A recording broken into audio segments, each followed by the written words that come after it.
O ganun kataas. And lastly, nasa pricing na tayo guys. Nasa 3,800, 3,500 lang po ngayon. O, nandun lang. Which is napakamura nga para sa ratios. And dahil nagustuhan ko yung performance ito, nagustuhan ko yung midsole, yung design, yung uppers niya. Jacquard uppers pala yung tawag din dito guys ha. And yung ano nito, yung carbon fiber na napakakapal, no, na napakakapal. May pangalan din yung carbon fiber, eh. Lahat na lang pinangalanan nila, eh, no? Hindi ko makita yung pangalan. Pero yun guys, highly recommended. Pricing, ganito yung material, ganito yung itsura, hindi tinipid, sulit na sulit, bang for a buck, no? Underrated kasi yung brand na to. So, for me, dapat kailangan nyo siyang itry, no?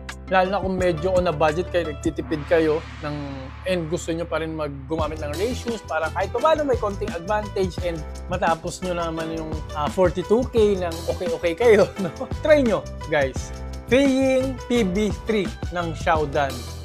Panalo po talaga. Bibigyan ko na naman ito ng perfect na score sa pricing. Siyempre naman, obvious naman eh. Diba? 10 out of 10 sa pricing score, no? So, guys, kung gusto nyo ito matry, maglalagay naman ako ng link sa description box. Good investment ito, guys, kasi hindi mabubukas yung bulsa nyo.